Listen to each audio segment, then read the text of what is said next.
warahmatullahi wabarakatuh.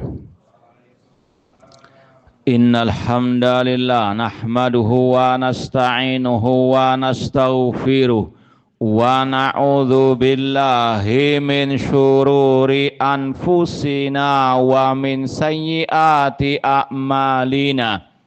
Man yahdihillahu fala mudhillalah wa man yudlil fala hadiyalah. Ashhadu an la ilaha illallah wahdahu la syarikalah wa ashhadu anna Muhammadan abduhu wa rasuluh. Ya ayyuhalladzina amanu taqullaha haqqa tuqatih wa la tamutunna illa wa antum muslimun. Ya ayyuhan nasu taqu rabbakumul ladzi khalaqakum min nafsin wahidah wa khalaqa minha zawjaha wa batha minhuma rijalan katsiran wa nisaa'a wattaqullaha alladzi tasaaluna bihi wal arham innallaha kana 'alaikum raqibah. Ya ayyuhalladzina amanu taqullaha wa qulu qawlan sadida yuslih lakum a'malakum wa yaghfir lakum dhunubakum wa may yuti'illaha wa rasulahu faqad faza fawzan 'azima. Amma ba'd, fa inna asaqal hadithi kitabullah wa khairal hadi hadyu Muhammadin sallallahu alaihi wasallam wa syarrul umuri muhdatsatuha wa kullu muhdatsatin bid'ah wa kullu bid'atin dhalalah wa kullu dhalalatin finnar. Ma'asal muslimin ikhwani fillah wa akhwati, bapak-bapak, ibu-ibu, saudara-saudariku rahimani wa rahimakumullah. Alhamdulillah, segala puji bagi Allah Subhanahu wa taala yang mempertemukan kita kembali dalam kajian kitab Khud Aqidataka minal kitabi wa sunnati sahihah oleh Fadilatul Syekh Muhammad bin Jamil Zainu rahimahullah ta'ala. Semoga Allah subhanahu wa ta'ala menghidupkan dan mewafatkan kita di atas Al-Quran dan sunnah Rasulullah sallallahu alaihi wasallam. Sekarang kita sampai pada bab Al-amalu bil Qur'ani wal hadisi, mengamalkan Al-Quran dan Al-Hadis.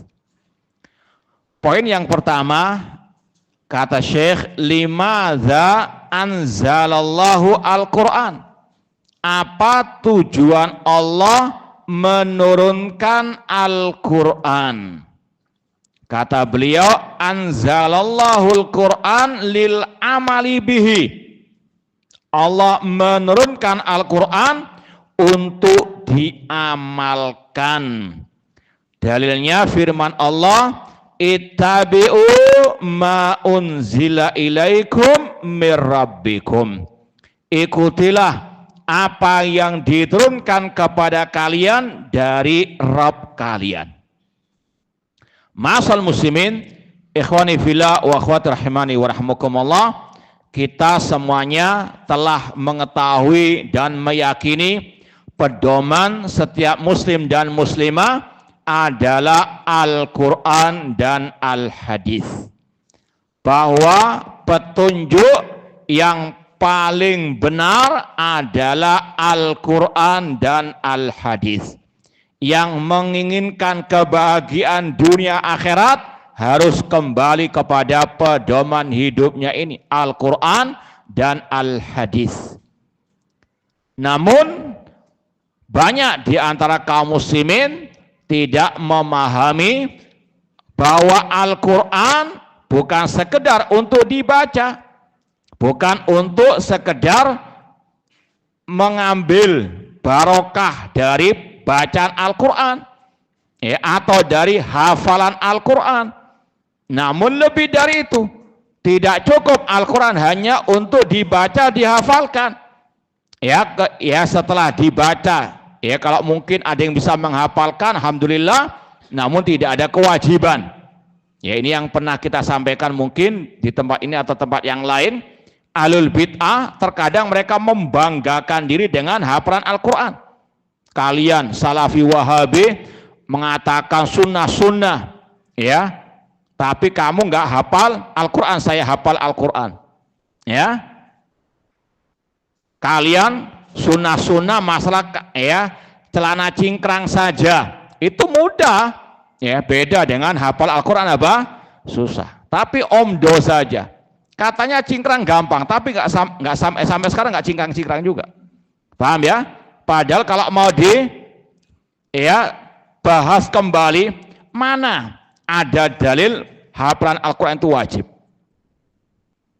Ada nggak di antara antum yang paham, yang tahu apa dalil menghafal Al-Quran 30 juz itu wajib? Ada nggak? Hah? Tidak ada kewajiban apa? Menghafal Al-Quran. Tapi kalau cingkrang, dalilnya ada enggak yang wajib cingkrang? Hah? Dalam Sahih Bukhari, dalam kitab Al-Libas tentang pakaian, ma asfala minal ka'baini minal izar fa finnar. Yang menutupi mata kaki dari kain sarung atau celana tempatnya neraka. Cuma inilah ahlul bidah, nggak paham mana itu yang wajib ancamannya neraka dengan apa? Yang merupakan fadilah keutamaan yang tidak diwajibkan. Seperti sebagian mereka terkadang nyinyiri kita, kalian ngomong sunnah-sunnah, jamaah tabligh lebih sunnah, ya, karena pakai apa? Siwak. Kita katakan siwak hukumnya mustahab, iya, sunnah. Namun mereka sesat karena akidahnya nggak mengikuti akidah Rasul. Lebih layak, lebih wajib diikuti dibandingkan masalah apa? Iya. Kalau mau diadu dibandingkan, ya kenapa mereka tidak dikatakan sunnah? Karena pembahasannya yang paling utama masalah apa? Akidah. Kalau akidah fardu ain, ya. Kalau menyimpang dari akidah Rasul, bisa ada dua kemungkinan. Kalau nggak kafir ya apa? Mubtadi. Adapun orang nggak bersiwak, apakah dosa? Dosa, Mbak? Ini sekali lagi mereka tidak memahami mana itu sunnah yang faridah, mana sunnah yang mustahab. Makanya Imam Al-Makhul, seorang tabi'in, ini dinukil oleh Imam Ibnu Abi Zamanin di awal kitab Ushulus Sunnah. Ini masih kita baru bahas di Surabaya. Kitab Ushulus Sunnah Imam Ibnu Abi Zamanin yang hidup di abad keempat Hijriah, wafat tahun 399 Hijriah. Beliau menukil ucapan Makhul, seorang tabi'in, yang mengatakan as-sunnah sunnatan. Sunnah Rasul ada dua, sunnatun faridah, sunnah yang wajib, yang faridah, yang fardu. Man tarakaha fahuwa dhalal, yang meninggalkannya dia sesat alias berdosa. Kemudian yang kedua, sunnatun mustahab atau sunnah mustahab, ya, jika ditinggalkan dia tidak apa? Berdosa. Orang-orang itu tidak paham sunnah itu luas dibandingkan yang mereka apa? Paham. Katanya sunnah tapi kok wajib. Ini orang yang apa? Jahil murakkab, nggak paham istilah sunnah ya ala ulama as-salaf. Salat 5 waktu itu sunnah Rasul. Betul atau salah? Itu metode hidup Rasul, namun hukumnya apa? Wajib. Ya, sunnah jangan disempitkan dalam istilah fuqaha saja. Ya, ini intinya ya ma'asal muslimin, ikhwani fillah wa akhwati rahimani wa rahimakumullah. Al-Qur'an tidak cukup hanya dibaca atau dihafalkan, ya, kita bukan meremehkan hafalan Al-Qur'an, namun sekali lagi ini tidak ada kewajiban. Ya, beda dengan yang tadi masalah cingkrang, masalah hukum berjenggot, a'ful liha, ada hadisnya, bentuknya perintah, a'ful liha, peliharalah jenggot. Cuma itu yang mereka ada perintahnya nggak dilakukan, yang nggak ada perintah wajibnya mereka apa paksakan kepada orang lain. Ya, ini sekali lagi jahil murakkab. Intinya Al-Quran Yang pertama untuk dibaca. Rasul SAW bersabda, Iqra'ul Quran fa innahu ya'ti yaumal qiyamah syafi'an li ashabihi. Bacalah Al-Quran, karena Al-Quran akan datang pada hari kiamat memberikan syafaat kepada orang yang berpegang teguh dengannya. Kemudian tidak cukup hanya dibaca Al-Quran, untuk dipelajari, untuk dipahami, ditadabburi maknanya. Afala yatadabbarunal Quran. Tidakkah mereka mau mentadabburi Al-Quran, mempelajari isi Al-Quran? Ini tahapan untuk bisa mengamalkan Al-Quran, karena nggak mungkin kita bisa mengamalkan Al-Quran tanpa memahami isinya, tentunya dengan pemahaman yang benar. Makanya Rasul mewanti-wanti, memperingatkan kita dari pemahaman yang tidak benar terhadap Al-Quran, sebagaimana kelompok Al-Khawarij. Kata Rasul, sayakhruju qaumun fi akhir zaman ahdasul asnan sufahaul ahlam. Akan muncul di akhir zaman sekelompok orang yang masih muda belia dan akalnya masih bodoh, ya, ahdasul asnan sufahaul ahlam. Yaqra'una min qali khairil bariyah. Dia atau mereka rajin membaca Al-Quran. La yujawizu imanum hanajirahum. Namun iman mereka nggak sampai kepada kerongkongan mereka. Kata para ulama, rajin baca Al-Quran namun tidak paham isi Al-Quran. Itulah kelompok Al-Khawarij, itulah ahli bidah. Ya, mereka mentafsirkan, memahami Al-Quran sesuai dengan akal pikiran mereka sendiri. Contoh tadi Khawarij, mereka ini yang sudah sering kita sampaikan dan sudah kita sampaikan kemarin juga tentang Al-Maidah 44. Wa man lam yahkum bima anzalallah fa ulaika humul kafirun. Barang siapa yang tidak berhukum dengan hukum Allah, maka mereka kafir. Pertanyaannya, sekedar murojaah, ya. Apa makna faulaika humul kafirun menurut ulama salaf? Kufrun duna kufrin, tafsir siapa itu?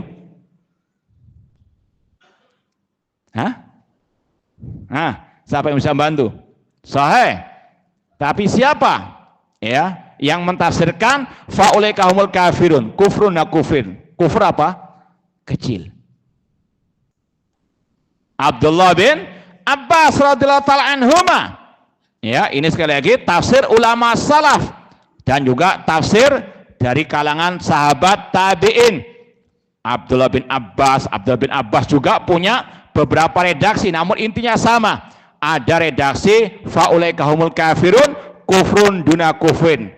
Kufur dibawa kekufuran, artinya kufur kecil. Redaksi yang berikutnya, kufrun la yangkulu anil millah. Kekafiran namun tidak mengeluarkan dari Islam. Kufrun lakin laisa kaman kafara billahi wal yaumil akhir. Kekufuran namun enggak sama dengan kafir kepada Allah dan hari akhir. Intinya sama, kufur kecil, tidak sampai mengeluarkan dari apa? Al-Islam. Beda dengan tafsir Khawarij. Apa tafsir Khawarij? Yang tidak berhukum dengan hukum Allah apa? Mutlak kafir, tidak ada tawar-menawar, enggak ada perincian sama sekali. Ini bedanya tafsir salaf, pemahaman salaf dengan ahli bidah dari kelompok Al-Khawarij. Dan antum harus betul-betul meyakini ahli bidah, mereka ya juga memakai kadang ayat dan juga apa al-hadis. Tapi bedanya dengan ahlu sunnah salafiyin dalam apa? Pemahaman. Ini yang harus betul-betul dipahami. Contoh misalnya di hari-hari seperti ini kan antum mungkin pernah dengar ya, ada ayat tentang bolehnya mengucapkan selamat Natal. Ya, assalamu alayya yauma wulidtu wa yauma amutu wa yauma ub'atsu hayya. Tentang kisah apa? Nabi Isa. Gak ada satupun ulama tafsir, ulama salaf sebelum orang itu yang mentafsirkan itu bentuk ucapan selamat. Ya, itu mengabarkan bagaimana Nabi Isa Allah selamatkan ketika lahir dari gangguan asyaiton. Nggak ada kata-kata assalamu alayya yaumuddin itu ditafsirkan ucapan apa? Selamat Natal. Ini ya sekali lagi salah satu tahrif penyelewengan dalam tafsir Al-Quran, pemahaman yang sesat menyesatkan. Ya, apalagi Al-Imam Ibnu Qayyim rahimahullah berkata dalam kitab beliau Ahkam Al-Zimmah, wa amma tahni'atu bisa'airil kufri al-mukhtassa bihi fahadha haramun bil ittifaq. Adapun mengucapkan selamat terhadap syiar-syiar kekufuran yang memang khusus bagi mereka, maka itu haram secara kesepakatan para ulama, mislu an yuhanni'u bi a'yadihim, seperti mengucapkan selamat kepada hari raya orang-orang kafir tersebut.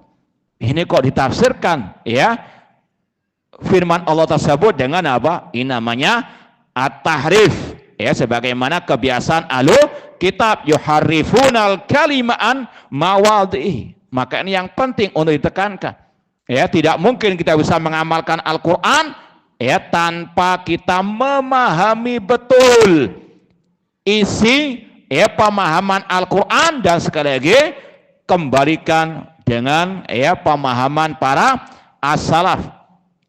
Seperti tadi nggak ada sahabat para tabi'in yang mentafsirkan yauma ya assalamu alayya yaumul itu dengan membolehkan mengucapkan selamat hari raya orang-orang al-kufar. Dan intinya tadi ahli bidah mereka mentafsirkan, memahami ayat-ayat Al-Quran sesuai dengan hawa nafsu mereka. Beda dengan as-salafiyun, ahlus sunnah yang sejati selalu mengembalikan tafsir kepada as-salaf, para sahabat tabi'in dan tabi'u at-tabi'in. Makanya dahulu Abdullah bin Abbas radhiyallahu ta'ala anhuma ketika diutus oleh Ali bin Abi Thalib berdialog dengan kelompok Khawarij, beliau mengatakan, ji'tukum min indi ashabi Rasulullah SAW minal muhajirin wal ansar. Aku diutus oleh para sahabat Rasul dari kalangan muhajirin kaum al-ansar, alladzi nazala alaihimul Qur'an wahum a'lam bitafsirihi minkum. Merekalah yang diturunkan kepada mereka Al-Quranul Karim, dan mereka yang paling tahu tentang tafsir Al-Quranul Karim. Sekali lagi, ini yang harus dipahamkan kepada kaum muslimin. Kembalikan tafsir Al-Quran kepada tafsir as-salaf. Intinya tidak mungkin kita bisa mengamalkan Al-Quran tanpa mempelajari isinya, tafsirnya, namun tadi dengan syarat tafsir yang sahih, tafsir yang sesuai dengan ya para as-salaf. Makanya hati-hati juga kalau misalnya beli kitab tafsir, ya cari kitab-kitab tafsir yang betul-betul merujuk kepada tafsir as-salaf. Ya, kalau yang paling besar tafsir At-Tabari, ya tafsir Ibnu Katsir kalau yang mau ringkas, atau yang lebih ringkas lagi tafsir Syekh Abdurrahman As-Sa'di. Ya, ini sekali lagi agar kita terjaga dari pemahaman-pemahaman yang ya sesat menyesatkan. Contoh misalnya jangan sampai memberi tafsir Dilalil Quran oleh Said Qutb. Ya, yang pertama karena penulisnya bukan ahli tafsir, dia sastrawan. Ya, maka apa tafsirannya sesuai dengan ya kejahilannya. Bahkan sudah kita pernah sampaikan dalam tafsir Al-Ikhlas mentafsirkan Qul huwallahu ahad dengan akidah wahdatul wujud. Tidak ada yang wujud kecuali Allah. Wujud tunggal adalah wujudnya Allah. Itu tafsir Dilalil Quran oleh Said Qutb tentang surat Al-Ikhlas. Ya, makanya banyak ulama yang mentahdzirnya. Maka hati-hati. Ya, tafsir Az-Zamakhsyari, ya tafsirnya kelompok Al-Mu'tazilah. Maka hati-hati. Ya, sekali lagi tafsir itu ada dua, tafsir yang sahih dan tafsir yang batil. Harus betul-betul waspada. Intinya Al-Quran diturunkan untuk diamalkan, namun nggak mungkin kita bisa mengamalkan Al-Quran tanpa membacanya, tanpa memahami isinya. Kemudian kita juga tahu Al-Quran, kata Allah di awal surat Al-Baqarah, Alif Lam Mim Dzalikal Kitabu La Raiba Fihi Hudal lil Muttaqin. Al-Quran sebagai petunjuk, artinya harus diamalkan. Hudal linnas, harus diamalkan. Amal di sini mencakup amalan hati dan amalan anggota badan. Amalan hati berkaitan dengan al-aqidah. Sebagaimana kata misalnya Imam Ibnu Qayyim rahimahullah, Al-Quran kulluhu tauhid. Al-Quran semua isinya intinya tentang tauhid. Kita amalkan tauhid. Ya, makanya aneh bin nyeleneh. Kalau ada orang yang rajin baca Al-Quran, bahkan tadi hafid Al-Quran, tapi masih ngalap berkah di kuburan keramat, minta-minta kepada wali yang telah mati, sangat bertentangan dengan isi Al-Quran. Yang mana isi Al-Quran intinya tadi at-tauhid ifradullahi bil ibadah. Induk Al-Quran surat apa? Al-Fatihah. Inti Al-Fatihah kata para ulama ada pada pertengahan suratnya. Iyyaka na'budu wa iyyaka nasta'in. Tentang apa?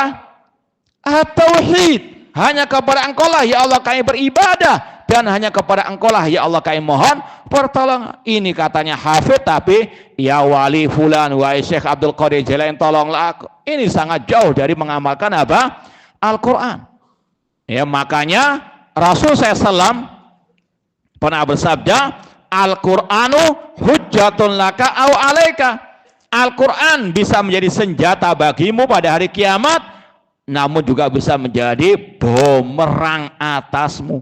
Itu tadi seperti orang yang membaca Al-Quran luar biasa, bahkan hafid Al-Quran, namun masih banyak berbuat kesyirikan atau berbuat kesyirikan yang itu sangat bertentangan dengan isi Al-Quran.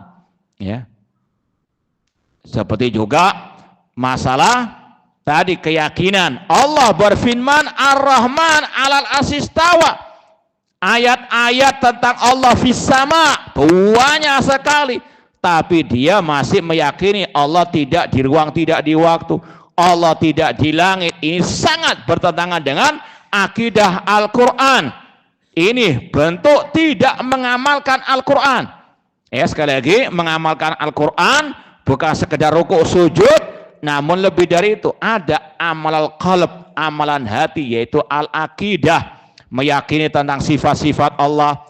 Allah punya sifat wajah, wa yabqa wajhu rabbika dzul jalali wal ikram, bal yadahu mabsutatan. Ini mengamalkan Al-Quran, amalul qalb, amalan hati, meyakini Allah punya sifat-sifat tersebut, menetapkan sifat-sifat Allah tersebut, membenarkan semua kabar berita dari Allah Subhanahu wa ta'ala. Ini salah satu pengamalan apa? Al-Quran.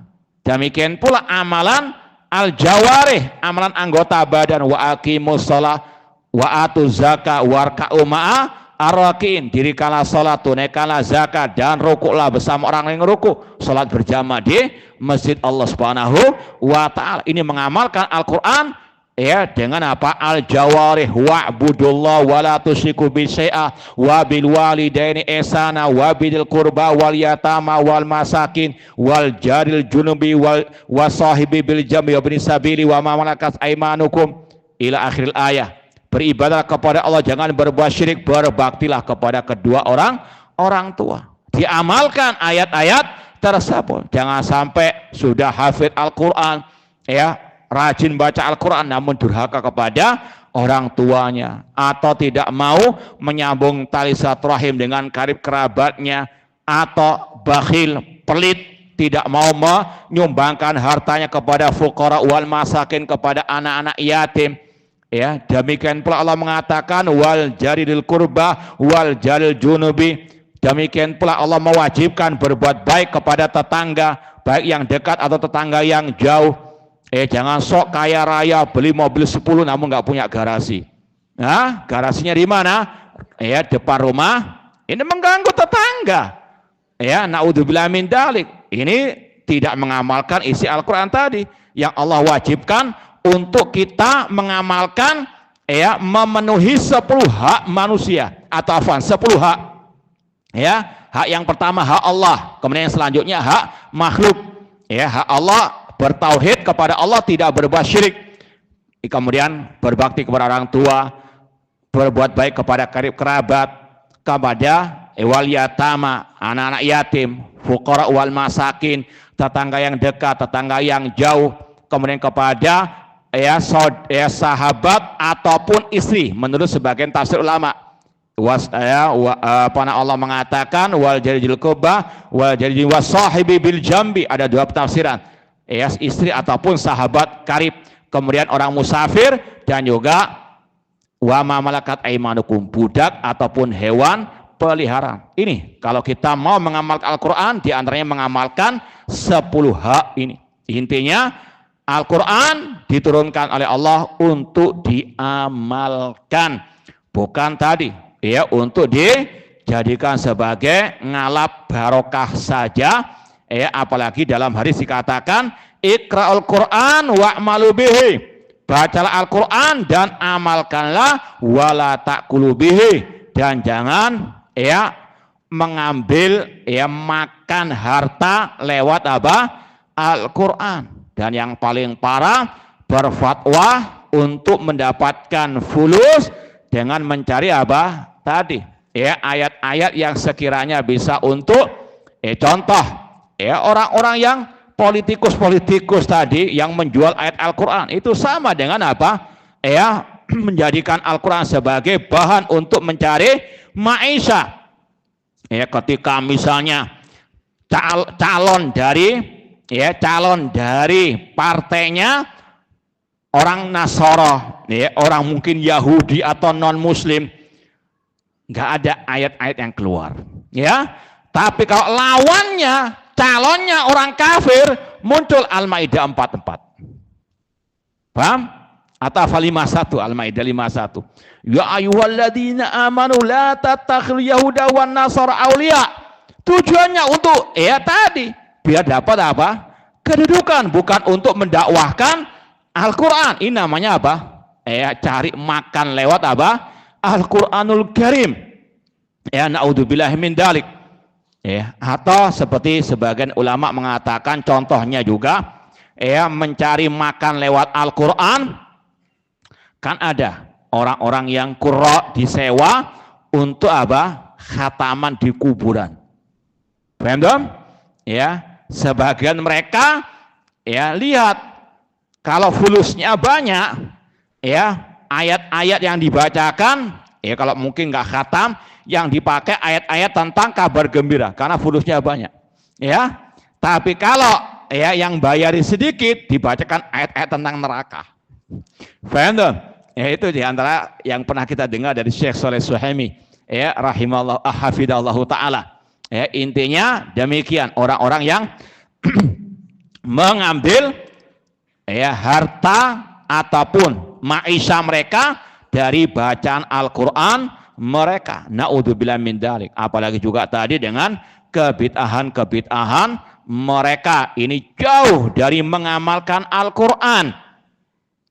Contoh, Allah mengatakan, "Qul hal nunabbiukum bil aksarina a'mala alladzina dhalla sa'yuhum fil hayati dunya wa hum yahsabuna annahum yuhsinuna sun'a." Katakanlah, apakah kami akan memberitahukan kepada kalian orang yang paling merugi amal perbuatannya, yaitu yang sesat dalam kehidupan dunia, namun dia mengira telah berbuat yang sebaik-baiknya. Ini ditujukan kepada khawarij secara khusus dan juga kepada ahli bidah secara umum. Namun ahli bidah ketika membaca ayat ini, mereka tidak paham bahwasanya amal yang tidak sesuai dengan sunnah Rasul itu tertolak. Naudzubillahi min dzalik. Demikian pula dengan ayat-ayat yang mewajibkan taat kepada Allah, kepada Rasul. Mereka tidak gubris sama sekali. Kalau ada ayat atau hadis bertentangan dengan ucapan ulama, tokoh kiai ataupun siapa dari yang mereka panuti, mereka lebih mendahulukan ucapan tokoh-tokoh mereka. Ini jelas bertentangan dengan ayat ya ayyuhalladzina amanu la tuqaddimu baina yadayi wa rasuli. Wahai orang beriman, janganlah mendahulukan ucapan siapapun di atas firman Allah dan sabda Rasul sallallahu alaihi wasallam. Ya, demikian pula kalau dilanjutkan ayatnya tadi, ya ayyuhalladzina amanu ati Allah wa ati Rasul wa ulil amri minkum, wahai orang beriman, taatilah Allah, taati Rasul dan pemimpin di antara kalian. Berapa banyak kaum muslimin yang nggak paham tentang ayat ini, ya. Bahkan kata sebagian masa, ya, coba tanya kepada yang sudah sepuh umurnya, ya, di luar dakwah salafiyah, di luar khutbah ya salafiyin, pernah nggak antum mendengarkan ayat ini disampaikan untuk apa? Taat kepada pemimpin kaum muslim secara umum, ya. Coba angkat tangan yang umur 80 tahun, ada nggak di sini? Hah? Mungkin dulu pernah kerja atau di mana ikut ya khutbah orang khutbah Jumat orang luar misalnya, atau pengajian luar, dibahaslah akidah Ahlussunnah berkaitan dengan pemimpin. Ya ayyuhalladzina amanu ati Allah wa Rasul walil amri minkum. Nah, jujur saja, yang usia paling sepuh di sini siapa? Hah? Ini secara umum tidak pernah kita mendengarkan ayat-ayat tersebut, padahal ayatnya jelas. An-Nisa ayat 59, hadisnya jelas, alal mar'il muslim as-sam'u wa ta'ah. Namun hampir jarang disampaikan di hadapan umum, kecuali oleh dai-dai Ahlussunnah yang konsisten di atas akidah salaf, bukan yang mencela-mencela, bukan yang ikut arus kelompok haroka, ya, mencaci maki pemimpin, dan tidak ada ya penegasan tentang wajibnya mendengar dan taat kepada pemimpin dalam hal yang tidak bermaksiat kepada ini, mengamalkan Al-Quran, mengamalkan isi Al-Quran, ya, berkaitan dengan masalah akidah, berkaitan dengan masalah ibadah, berkaitan dengan masalah al-mu'amalah. Namun yang lebih ditekankan tadi, sebagaimana kata Ibnu Qayyim, Al-Quran kulluhu tauhid. Al-Quran intinya tentang apa? At-tauhid. Ya, makanya prioritas utama dakwah salafiyah at-tauhid, karena Al-Quran intinya tentang apa? At-tauhid. Maka mengamalkannya dalam dakwah juga demikian, prioritaskan tauhid, ya, bukan yang lain, meskipun tanpa meninggalkan yang lain. Ya, jangan ya riba terus dibahas, syirik nggak pernah dibahas. Ini keliru. Ya, Al-Quran dari awal sampai akhir tentang tauhid. Riba hanya beberapa ayat. Jangan sekali lagi memprioritaskan yang tidak diprioritaskan oleh Al-Quranul Karim. Sekali lagi, udkhulu fis silmi kafah. Masuklah ke dalam Islam secara totalitas, ambil akidahnya, ibadahnya, akhlaknya, metode dakwanya. Tapi dalam Islam ada skala prioritas. Seperti tadi, Al-Quran surat yang paling mulia, surat itu. Semua surat Al-Quran mulia, tapi ada yang paling surat Al-Fatihah. Ayat yang paling mulia semua ayat Al-Quran mulia, tapi ada yang paling prioritas, ada yang paling mulia, ayat kursi. Tentang apa?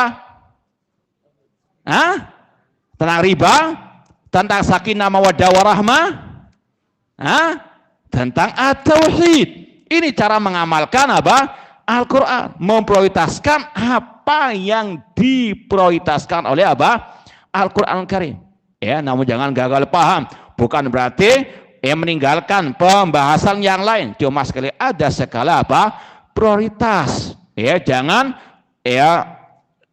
umur sudah 80 tahun dakwanya misalnya, enggak menyentuh pembahasan, memprioritaskan masalah dakwah tauhid, hanya masalah-masalah yang lainnya. Ini jelas-jelas menyelisihi metode Al-Quranul Karim. Al-Quran awalnya, pembukaannya tauhid, diakhiri dengan at-tauhid. Qul a'udzu birabbin nas. At-tauhid, minta perlindungan kepada Allah Subhanahu wa taala, al-isti'adzah minal ibadah, tauhidul ibadah. Ini sekali lagi dimulai Al-Qur'an dengan tauhid, ditutup dengan tauhid. Ayat yang paling pertama tentang perintah Allah, perintah untuk apa? Mana dalilnya? Mana ayatnya? Nam ya ayuhan nasu ubudu rabbakum. Sebelum ada perintah aqimus shalah, sebelum ada perintah birrul walidain, perintah pertama ya ayuhan nasu ubudu rabbakum. Wahai manusia, ibadahi Rabb kalian. Ayat pertama yang bentuknya larangan. Larangan dari apa? Maka riba. Larangan dari kesyirikan. Apa ayatnya? Apa bunyinya? Fala taj'alu lillahi andada. Jangan kalian membuat tandingan-tandingan bagi Allah. Ini mengamalkan apa? Al-Qur'anu Al-Karim. Memprioritaskan apa yang diprioritaskan oleh Al-Qur'anul Karim. Dan ini yang dipraktekkan oleh Rasul dan juga para sahabat Rasul sallallahu alaihi wasallam dan juga ulama-ulama Ahlus Sunnati wal Jamaah. Taib ma'asal muslimin ikhwani fillah wa akhwati rahimani wa rahimakumullah. Poin yang kedua, ma hukmul amali bil hadisis sahih. Apa hukum mengamalkan hadis yang sahih? Kata beliau, al amalu bil hadisis sahih wajibun. Mengamalkan hadis yang sahih itu wajib. Liqauli ta'ala, dalilnya firman Allah surat Al-Hasyr ayat yang ke-7, wa ma atakumur rasulu fakhudhu wa ma nahakum anhu fantahu. Apa yang diajarkan Rasul ambillah, dan yang dilarang oleh Rasul maka tinggalkanlah. Kemudian kata Rasul, alaikum bisunnati wa sunnatil khulafa'ir rasyidin mahdiyin tamassaku biha. Pegang erat sunnahku dan sunnah para khulafa rasyidin yang mendapatkan petunjuk dan berpegang teguhlah dengannya. Ya, dan ini sekali lagi juga telah diperintahkan oleh Al-Quran seperti yang akan disampaikan nanti, bahwasanya tidak mungkin Al-Quran ya dipisahkan daripada Al-Hadis. Ya, namun intinya ini dua pedoman hidup seorang muslim dan muslimah. Tidak boleh didahulukan ucapan siapapun di atas qala Allah qala Rasul sallallahu alaihi wasallam. Ya, contohnya tadi juga masalah peringatan hari raya orang-orang kafir. Rasul SAW kalau kita lihat hadis-hadis beliau tidak ada tadi mengucapkan selamat kepada orang-orang Nasara atau orang-orang al-Yahud. Bahkan beliau berlepas diri dari semua perayaan-perayaan orang kafir. Ya, makanya ketika Rasul pertama kali masuk kota Madinah, beliau melihat dua hari raya orang-orang jahiliyah. Beliau mengatakan, innallaha qad abdalakuma bihima khairan minhuma. Allah telah menggantikan untuk kalian dua hari raya yang lebih baik, yaitu Idul Adha wa Idul Al-Fitr. Dan Rasul sudah memberikan pondasi kepada kita kaum muslimin bahwasanya Islam itu diturunkan oleh Allah untuk menyelisih Yahudi dan Nasara. Ya, ini cara mengamalkan al-hadis di antaranya. Ya, amal baik secara zahir maupun batin, baik berupa keyakinan maupun amal perbuatan. Rasul banyak menjelaskan kepada kaum muslimin haramnya tasabuh dengan orang kafir. Ya, ini kita sampaikan karena memang mumpung masih ada kesempatan, jangan sampai ikut tahun baru. Ya, karena Nataru punya mereka orang-orang kufar. Haram tasabuh. Baik tadi kalau mau dibahas ayatnya, kita setiap hari membaca ayat ihdinas siratal mustaqim, siratal ladzina an'amta 'alaihim ghairil maghdubi 'alaihim waladdallin. Al-maghdub orang Yahudi, ad-dallin orang Nasara. Kita tiap hari minta jangan sampai mengikuti ajaran Yahudi dan Nasara. Tahun baru kok niup lilin, niup kompor. Boleh nggak? Kalau dalam rangka tadi perayaan haram. Ya, kenapa? Ini kita mohon kepada Allah dijauhkan dari perayaan mereka, ajaran mereka. Maka haram ikut-ikutan perayaan mereka. Apalagi tadi Islam datang untuk menyelisih semua agama yang ada. Hadis-hadis Rasul banyak berkaitan dengan hal ini. Di antaranya sabda Rasul, khaliful yahuda wan nasara fa innahum la yusalluna fi ni'alihim. selisilah orang Yahudi, orang Nasara, karena mereka tidak sholat dengan sandal-sandal ataupun sepatu-sepatu mereka. Khaliful Yahud, aful liha, wajadu syawarib. Selisilah orang Yahudi, peliharalah jenggot, cukurlah kumis. Ini sekali lagi apa? Tujuannya, intinya Islam menyelisih semua agama yang ada. Bahkan orang Yahudi pun paham akan hal ini. Ya, dalam riwayat ada orang Yahudi ya berkata kepada sebagian sahabat, Nabi kalian itu tidaklah menginginkan kecuali untuk menyelisihi kami. Ya, ini kalau mau dibahas lagi berkaitan dengan kebiasaan orang Yahudi, kalau mereka mendapati istri mereka sedang haid, mereka apa? Tinggalkan secara totalitas. Ya, maka Allah turunkan ayat yas'alunaka 'anil mahid qul huwa adan fa'tazilun nisaa fil ma'id. Mereka bertanya kepadamu tentang haid, itu adalah kotoran, maka apa? Tinggalkan mereka, dalam artian jangan apa? Ya, berjima dengan mereka. Namun Rasul menjelaskan ya masih boleh selain apa? Al-jima, ya masih boleh menggauli istri selain apa? Al-jima. Ini untuk apa? Menyelisihi orang al-Yahudi. Orang Nasara menghalalkan jima dengan orang wanita yang haid. Islam pertengahan, siratal mustaqim. Ya, sekali lagi, sampai orang Yahudi pun tahu Nabi itu selalu ingin menyelisihi Yahud. Ya, baik dalam masalah akidah, baik dalam masalah ibadah. Contoh puasa Asyura misalnya, 10 apa? Al-Muharram. Ketika Rasul diberitahu orang Yahudi juga puasa, Rasul pun apa?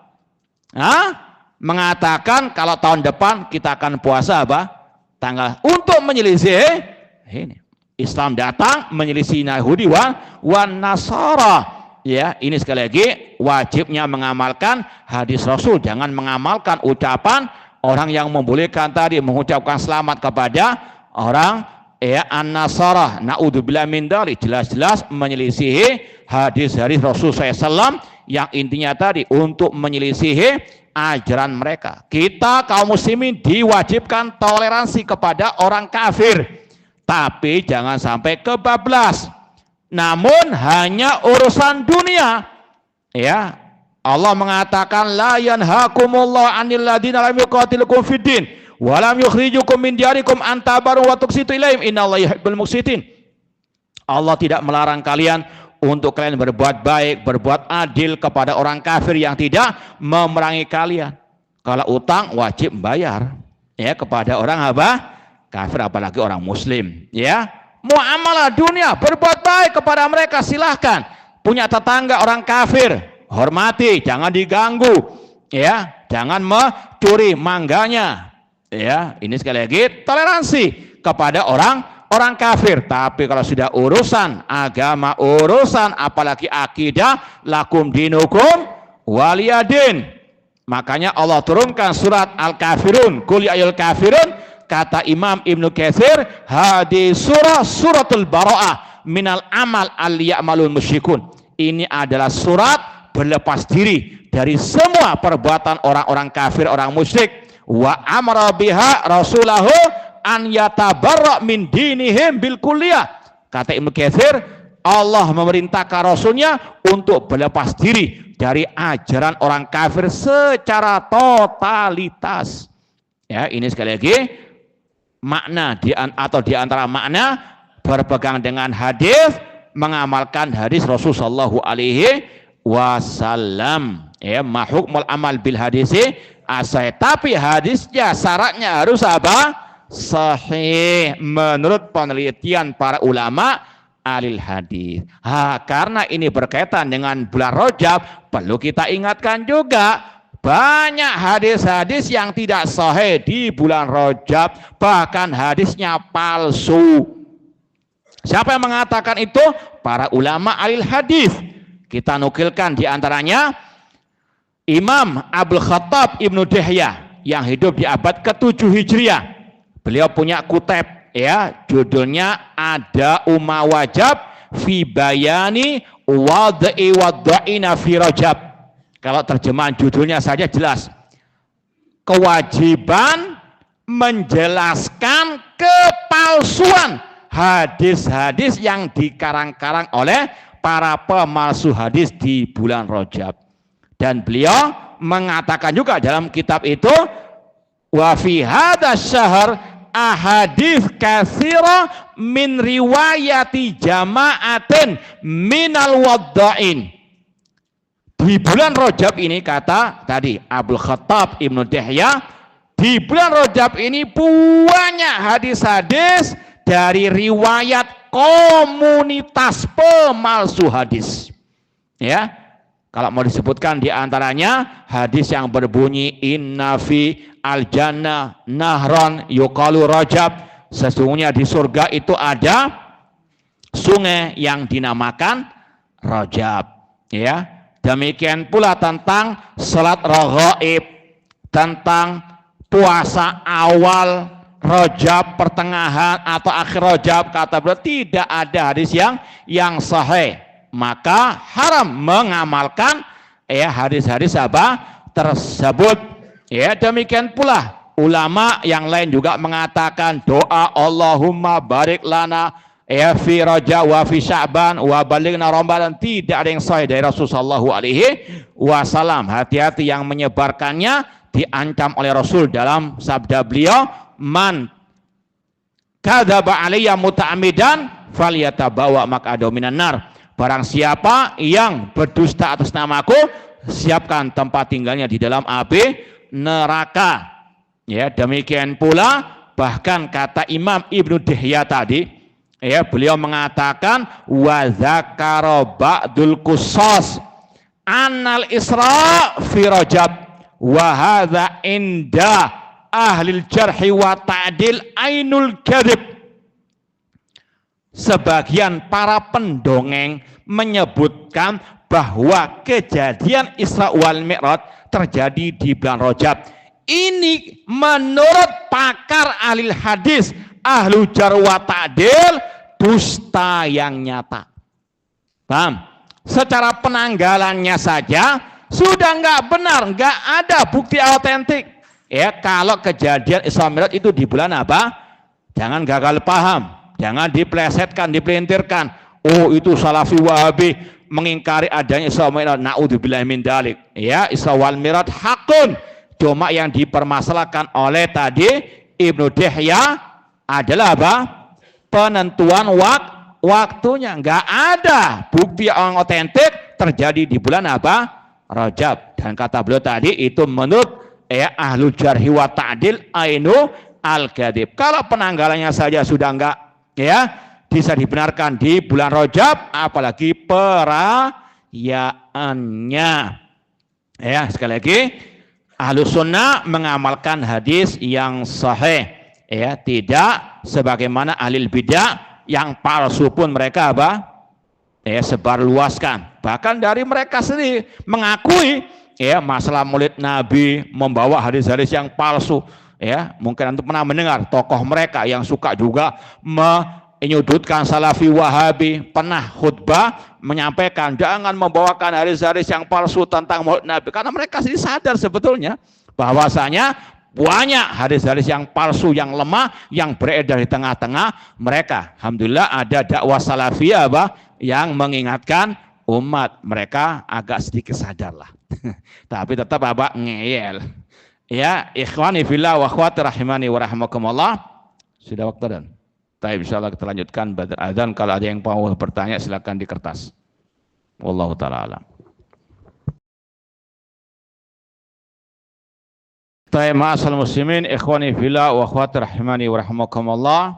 Kita lanjutkan sedikit lagi pembahasan bab ini, poin yang ketiga. Hal nastaghni bil Qur'ani anil hadis? Apakah kita bisa mengamalkan Al-Quran tanpa hadis? Jawabannya la nastaghni bil Qur'ani anil hadis. Kita nggak mungkin mengamalkan Al-Quran tanpa al-hadis. Qala Allah Ta'ala, karena Allah berfirman, wa anzalna ilaika dzikra litubayyina linnasi ma nuzzila ilaihim. Dan kami, kata Allah, menurunkan kepada engkau Nabi Muhammad az-zikra, ya, Al-Quran, untuk engkau menjelaskan kepada manusia apa yang diturunkan kepada mereka. Rasul diutus tujuannya diantaranya untuk mentafsirkan Al-Quran. Ya, dan ini yang Rasul juga tegaskan dalam hadis beliau, ala inni utitul Quran wa mislahu ma'ah. Ketahuilah, aku diberikan yang semisal dengan Al-Quran, yaitu Al-Hadis. Makanya kata ulama salaf yang bernama Makhul, ya, beliau mengatakan Al-Quran ahwaju ila sunnah minas sunnati ilal Quran. Al-Quran lebih butuh kepada as-sunnah al-hadis dibandingkan hadis butuh kepada Al-Quran. Pernah kita bahas tidak fungsi hadis terhadap Al-Quran? Di sini pernah nggak kita bahas? Hah? Belum sama sekali? Atau lupa? Hah? Kadang takut ditanya, ya bilangnya belum Ustaz, padahal belum ingat. Ya, tapi ala kulli hal, ya kalaupun sudah kita sampaikan, tidak apa-apa lah kalau antum takut ditanya. Atau ada yang mau menjawab dulu, ya kalau mungkin nggak disampaikan di sini, mungkin pernah mendengar, ya sebelumnya di tempat yang lain atau di kajian kita di tempat yang lain. Nah, sebutkan ya tiga fungsi hadis terhadap Al-Quran. Nah, ada yang bisa menjawab? Tidak ada. Asli, nggak pernah dengar ya. Taib. Yang pertama, fungsi hadis terhadap Al-Quran menjelaskan, menguatkan apa yang sudah ada dalam Al-Quran. Menguatkan takkid, ya, menguatkan apa yang sudah ada dalam Al-Quran. Contoh misalnya tentang rukun iman. Allah berfirman, laisal birra an tuwallu wujuhakum qiblal masyriqi wal maghrib, walakinnal birra man amana billahi wal yaumil akhir wal malaikati wal kitabi wan nabi. Disebutkan rukun-rukun iman. Lalu hadis Jibril menguatkan kembali. Fa akhbirni anil iman. Rasul menjawab, al iman antuk minabillah wa malaikati wa kutubi wa rasul. Ada ayatnya, ada hadisnya. Fungsi hadis untuk apa? Menguatkan. Ya, demikian seterusnya. Masalah sholat, masalah zakat, ada ayatnya, ada hadisnya. Kemudian yang kedua, fungsi hadis terhadap Al-Quran menjelaskan yang belum jelas di dalam Al-Quran. Menjelaskan yang belum jelas di dalam apa? Al-Quran. Dan itu ada 4 perinciannya. Antum buat 2A, 2B, 2C, 2D. 2A, tafsirul mujmal, memperinci yang masih global. Sekali lagi, ini masih bagian 2, ya, masih bagian kedua. Menjelaskan yang belum jelas di dalam apa? Contoh tafsirul mujmal, memperinci yang global, ayat yang masih global, aqimus shalah, dirikanlah salat. Tapi bagaimana tata cara salat ada enggak dalam Al-Quran? Enggak ada. Ya, maka sesat kelompok Al-Qur'aniyin yang mengatakan cukup bagi kami Al-Quran, enggak perlu hadis. Ini enggak mungkin bisa salat kalau konsisten dengan apa ucapannya, karena dalam Al-Quran enggak ada salat Isya 4 rakaat, Maghrib 3 rakaat. Bagaimana tata cara salat mulai dari takbiratul ihram sampai salam, enggak ada dalam Al-Quran. Yang ada dalam apa? Al-hadis. Itu namanya tafsirul mujmal. Hadis memperinci yang masih global dalam apa? Al-Quran. 2B, takhsisul am. Hadis mengkhususkan yang masih umum dalam Al-Quran. Takhsisul am, mengkhususkan yang masih apa? Umum dalam Al-Quran. Allah berfirman dalam surat Al-An'am ayat 82, alladzina amanu walam yalbisu imanahum bidzulmin ulaika lahumul amnu wa hum muhtadun. Orang-orang yang beriman dan tidak mencampur adukkan iman mereka dengan kezaliman. Kata-kata zalim masih umum, bisa mencakup kezaliman hamba kepada saudaranya, kezaliman hamba kepada dirinya, dan kezaliman kepada Allah Subhanahu wa ta'ala. Rasul datang mengkhususkan yang umum tadi. Ketika para sahabat bertanya, bahkan mereka curhat kepada Rasul. Kata para sahabat, ayyuna ya Rasulullah yadrim nafsahu. Ya Rasulullah, siapa di antara kami yang enggak mendolimi diri kami? Maka Rasul mengatakan makna dolim di situ seperti yang Allah firmankan dalam kisah Luqman, inna syirka la dzulmun azim. Ayatnya umum kedoliman, Rasul mengkhususkan yang dimaksud dengan kedoliman dalam Al-An'am 682 tadi adalah kesyirikan. Itu fungsi hadis, mengkhususkan yang masih umum dalam Al-Quran. Yang kedua C, taqyidul mutlak, mengikat yang masih mutlak dalam Al-Quran. Dicontohkan oleh para ulama, ayat yang berkaitan dengan potong tangan bagi pencuri. Wasariku wasariqatu faqtau aydiyahuma, laki-laki dan perempuan yang mencuri, potonglah kedua tangan mereka.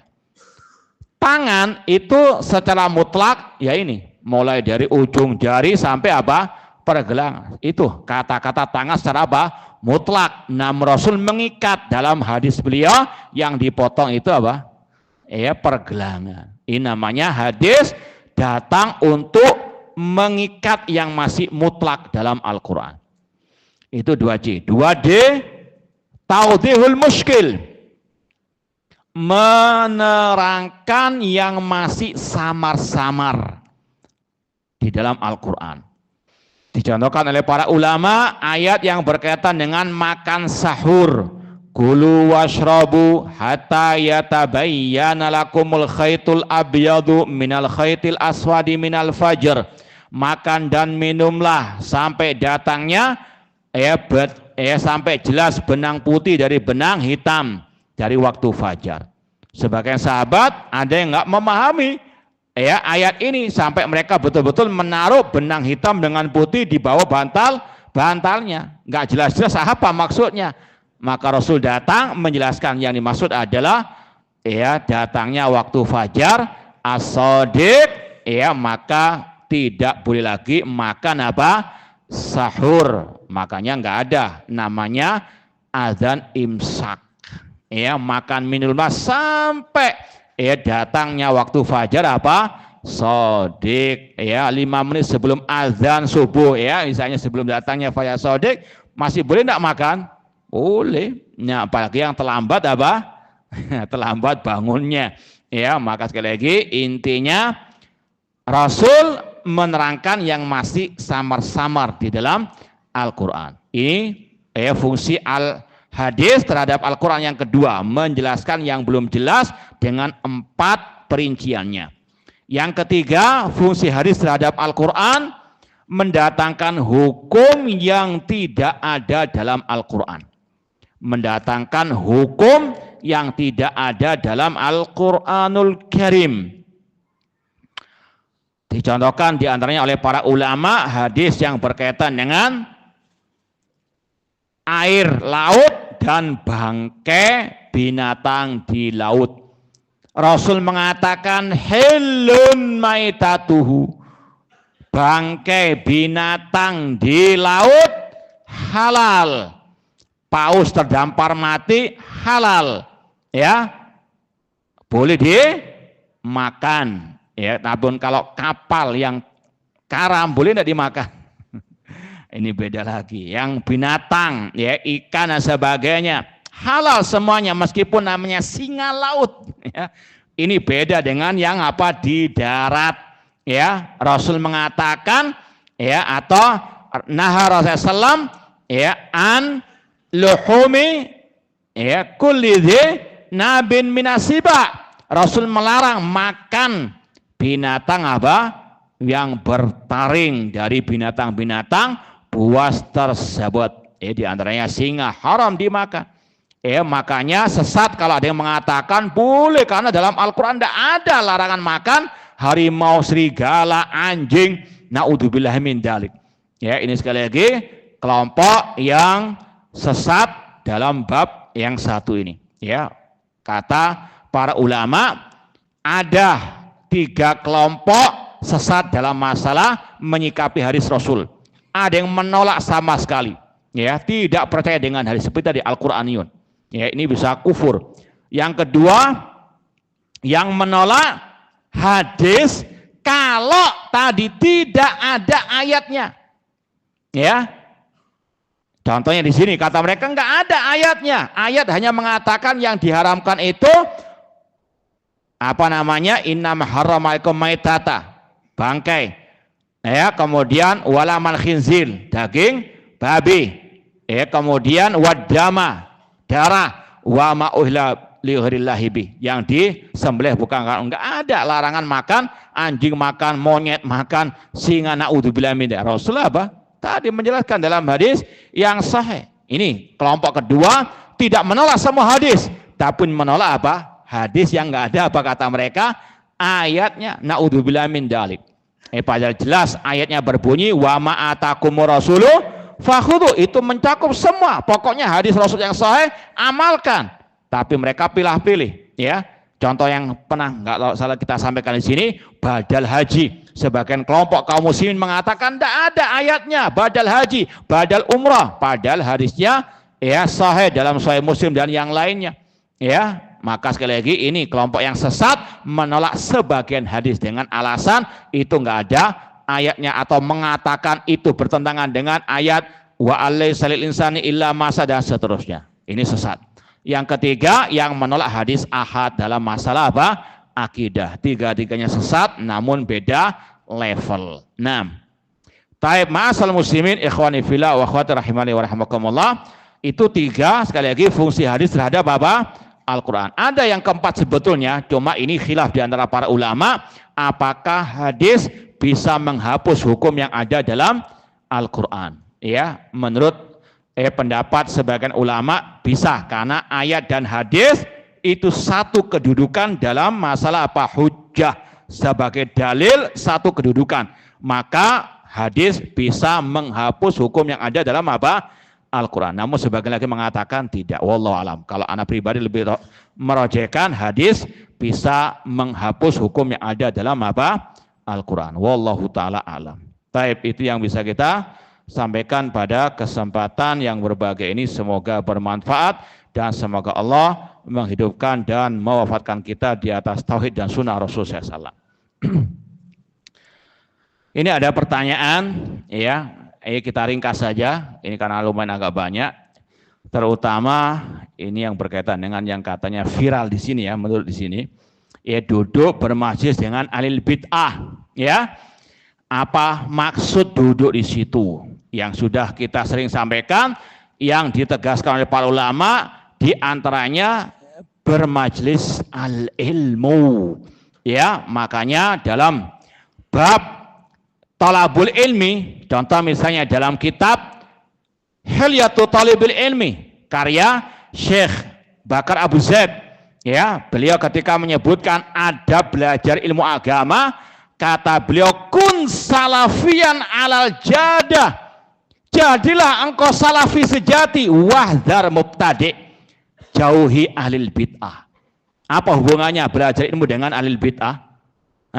Itu tadi, jangan bermajlis berguru dengan ahli al-bid'ah, jangan ngaji dengan ahli bid'ah, entah di dunia nyata, di dunia maya, atau di dunia lain. Bisa. Naudzubillah min dzalik, ratusan asar, riwayat dari salaf tentang haramnya duduk bermajlis ilmu dengan ahli al-bid'ah. Contoh, dan ini ayatnya ada, hadisnya ada. Dulu pernah kita menulis sebuah makalah singkat tentang metode Ahlus Sunnah dalam menimba ilmu agama. Ya, di antaranya kita sebutkan secara ringkas, kita bermajelis itu dari Ahlus Sunnah yang syaratnya akidahnya di atas akidah salaf. Karena namanya Ahlus Sunnah itu syarat utamanya di atas akidah salaf. Yang menyimpang dari akidah salaf bukan Ahlus Sunnah. Ya, dan ini sebagai jawaban juga, apa sih itu mubtadi'? Mubtadi' itu yang menyimpang dari akidah apa? Atau prinsip akidah salaf. Ya, di antaranya tidak bawa kepada ahli bid'ah. Kalau istilah orang kita, circle-nya itu lingkungan persahabatannya dengan ahli bid'ah, ya, dengan dai-dai penyesat umat, ya, semuanya apa? Istilahnya gauli, istilahnya dijadikan sahabat, ya, luar biasa circle-nya dengan orang-orang yang memang ahli bid'ah. Maka sebagaimana kata Abdullah bin Mubarak, malam khafiyat atau man khafiyat alaina bid'atuhu lam takhfa'ali ulfatuhu. Kalau tersembunyi bagi kita kebid'an orang itu karena dia pintar menyelinap, ya, ngaku Ahlus Sunnah, tapi dibalik itu dia beda akidahnya dengan kita, dia tidak akan tersembunyi bagi kita apa? Tadi siapa sahabat-sahabatnya. Kalau istilah orang kita kan baru yang anak Gen Z lah istilahnya apa? Circle-nya itu dai-dai yang di lingkungannya dia, interaksinya di medsos dengan siapa, podcastnya dengan siapa, kan ketahuan. Paham? Ya, meskipun tidak muncul mungkin kata-kata yang kelihatannya bid'ah terang-terangan. Namun itu, circle-nya dengan siapa mereka. Ini kata ulama as-salaf. Maka jauhi orang-orang yang tadi cirinya ciri-ciri ahli al-bid'ah. Kemudian ikhwani fillah wa akhwati rahimani wa rahimakumullah, menuntut ilmu tadi syaratnya dari Ahlus Sunnah, yaitu syaratnya yang di atas akidah sahihah, akidah salaf. Dan akidah perlu antum pahami terus, akidah salaf itu tidak satu poin. Siapa bilang dia mubtadi'? Dia kan tauhid asma wa sifatnya bagus, nggak ikut Asy'ariyah. Coba lihat bahasan yang lain, masalah pemimpin kayak, masalah bagaimana sikapnya dengan ahlul bid'ah. Makanya Imam Al-Barbahari pernah mengatakan, ini redaksinya secara ringkasnya kita sampaikan, fala taqul fulan min ahli sunnah hatta ra'aita yastami fihi khisalus sunnah kulluha. Jangan engkau mengatakan si fulan ahli sunnah sampai engkau melihat terkumpul semua poin-poin akidah salaf dalam dirinya. Paham? Jadi jangan dilihat apa? Kan baik pembahasan tauhid asma sifatnya, tidak cukup. Antum belajar kitab Ushulus Sunnah, yang dibahas apa di situ? Masalah apa? Akidah atau masalah fikih?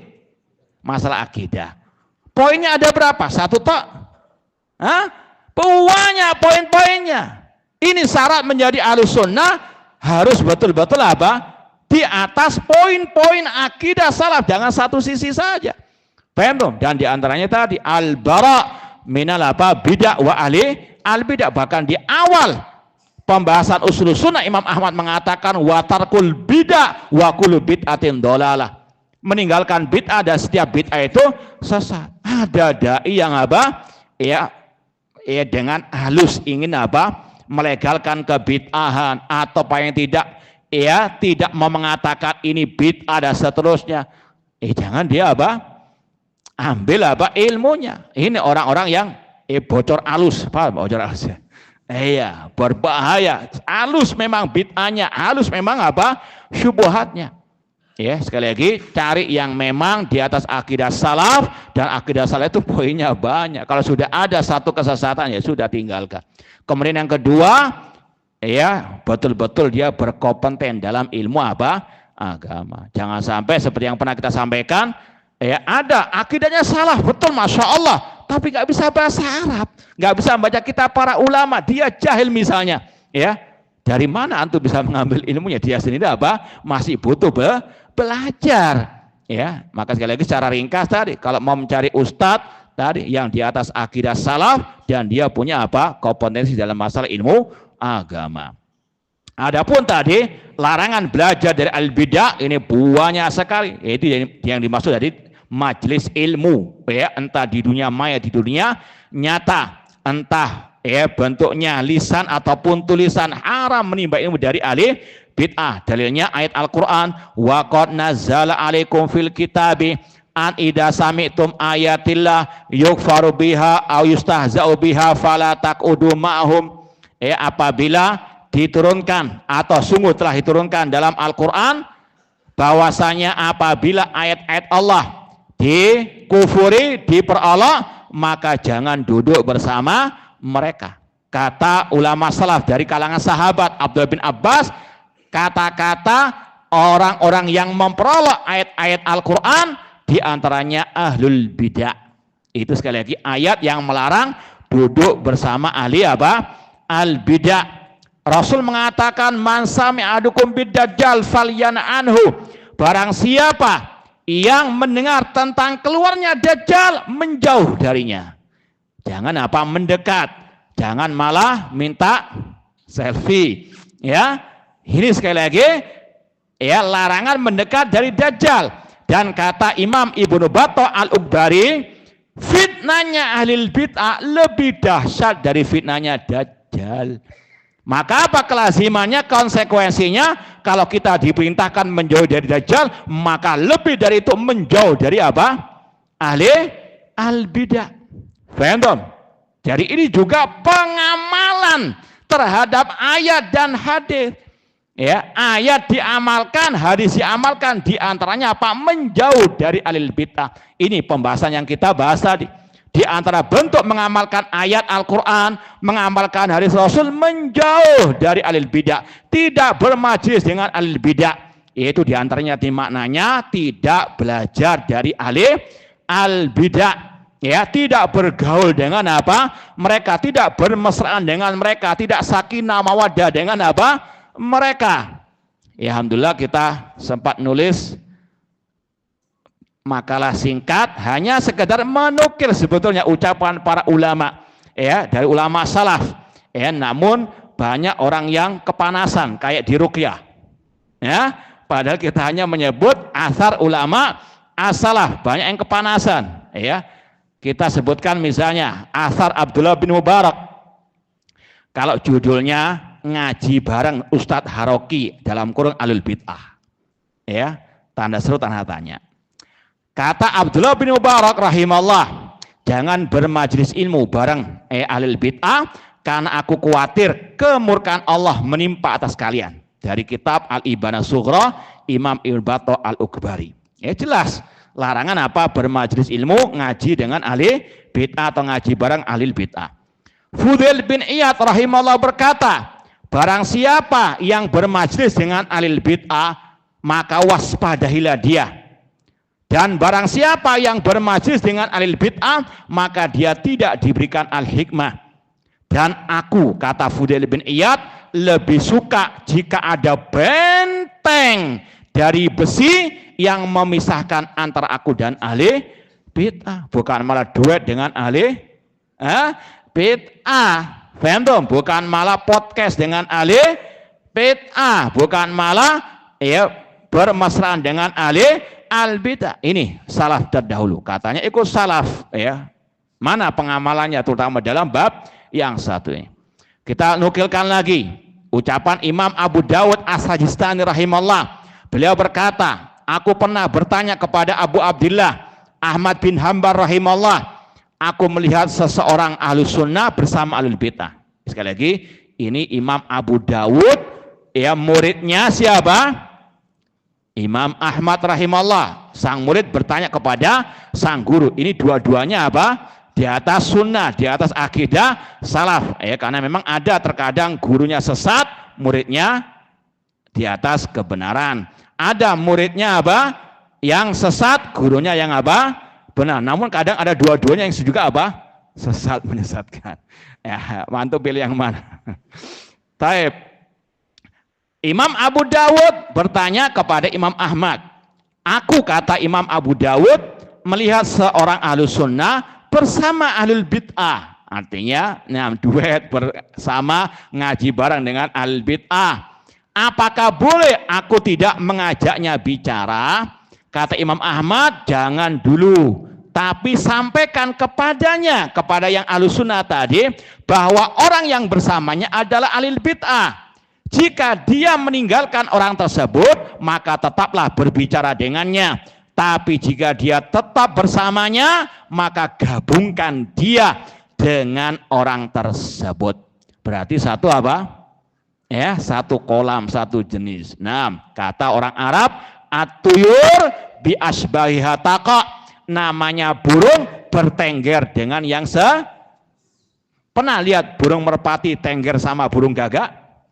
Nah, itu tadi, ya istilah circle-nya tadi itu. Kalau memang kumpulannya, dan ini sangat mudah di medsos sekarang.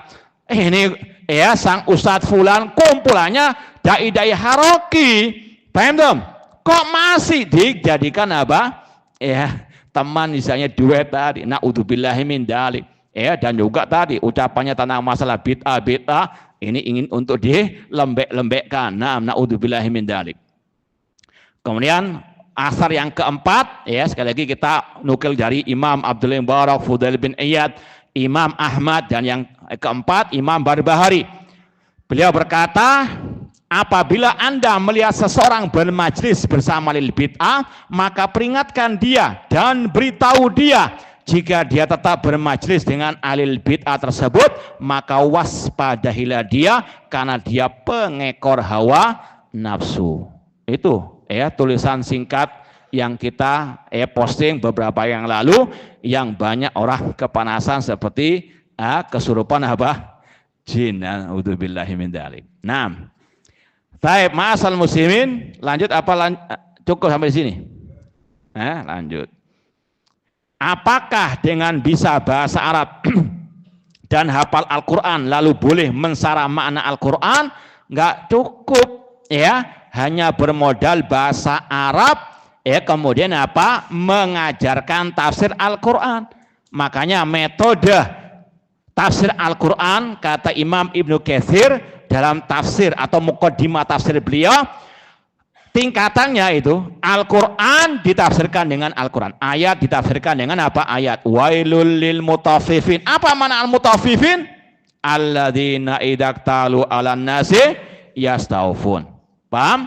Ya, Allah mengatakan ihdinas siratal mustaqim siratal ladzina an'amta 'alaihim.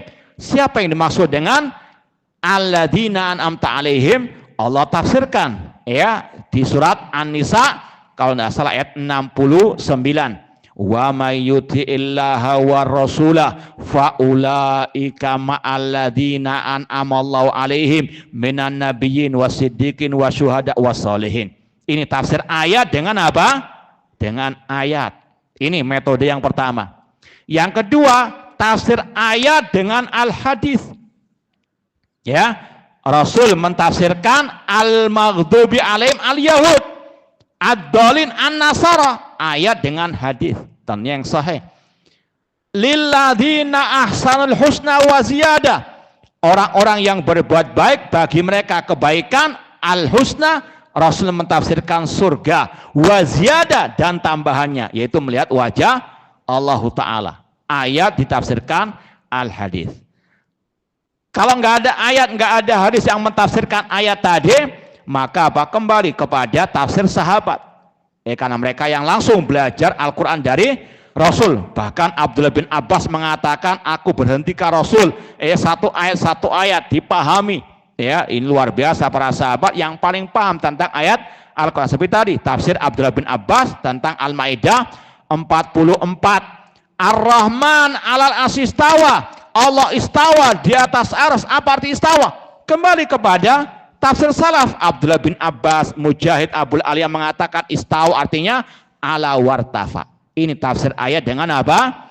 Ucapan sahabat. Kalau tidak ada ucapan sahabat, ucapan tabi'in. Tadi seandainya nggak ada ucapan Abdul Abbas, ucapan tabi'in. Istawa artinya ya ala wartafa. Allah berfirman, la yashhaduna zur. Ibadur Rahman tidak mengikuti azur. Kata Qatadah, Mujahid, Abul Aliyah dari kalangan tabi'in, ibadur rahman, orang mukmin yang sejati, orang yang bertakwa, wali-wali Allah, mereka tidak menghadiri perayaan orang kafir. La yashhadu zur. Azur ditafsirkan ulama salaf, ulama tabi'in, apa? Ini metode penafsiran Al-Quran yang baik. Bahasa Arab itu terakhir. Paham? Ya. Nah, jadi jangan apa? Sok meskipun antum sudah puluhan tahun belajar bahasa Arab tidak cukup, harus belajar apa? Tafsir ala metode Ahlussunnah. Baca dulu tafsir-tafsir para ulama. Ya, kecuali kalau maknanya itu antum hanya menjelaskan tafsir ulama, antum baca tafsir Syekh Sa'di, antum bahas ya dengan apa? Modal bahasa Arab antum, dan juga sebetulnya sebelumnya sudah apa? Belajar dari ulama-ulama ya tentang tafsir Al-Quran, tidak ada masalah. Cuma kalau antum tafsirkan sendiri, siapa ente ini? Paham? Ya, dan itulah kesesatan tadi. Sayyid Qutb, ya, ahli dia, sastrawan dia bahasa Arab, ya, tapi apa?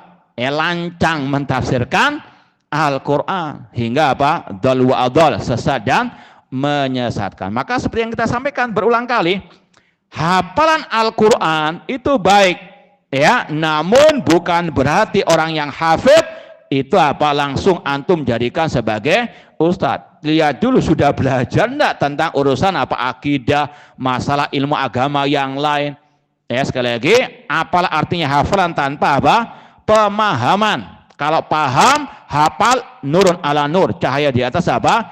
Cahaya. Makanya dalam Islam yang paling ditekankan, man yuridillahu bi khairan yufaqihu fiddin. Barang siapa yang Allah kehendaki kebaikan baginya, Allah pahamkan dalam urusan agama. Ya, sekali lagi bukan berarti meremehkan hafalan, tidak sama sekali. Ya, hafalan penting, namun yang lebih penting lagi pemahaman yang benar. Ya, kalau pemahaman sudah benar ditambah dengan hafalan tadi, ya, nur ala nur, cahaya di atas cahaya.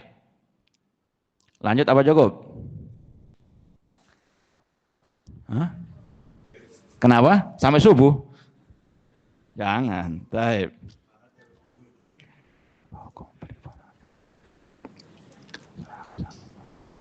Bolehkah seorang suami membiarkan istrinya olahraga dengan teman-temannya bermain badminton di gor yang di sana tidak menutup kemungkinan ada orang yang bukan mahram atau laki-laki lain? Ya, tentunya seorang laki-laki, ar-rijal qawwamuna ala an-nisa, kewajibannya ku anfusakum wa ahlikum nara. Ya, kalau di situ memang akan menimbulkan fitnah, ya, terlihat mungkin bisa auratnya dengan laki-laki yang lain, mungkin bagian servisnya atau cleaning service dan sebagainya, maka seorang laki-laki harus punya power melarang istrinya dari kemaksiatan. Ya, sekali lagi, ya, tapi kalau bisa cari solusi, ya, mungkin buatkan sendiri apa lapangan atau carilah tempat yang lain. Artinya tetap harus ada ku anfusakum wa ahlikum nara. Wallahu ta'ala alam. Ini yang mungkin bisa kita sampaikan, kurang lebihnya mohon maaf. Wa jazakumullahu khairan. Aqulu qouli hadza wa akhiru da'wana anil hamdulillahirabbil alamin. Wassalamualaikum warahmatullahi wabarakatuh.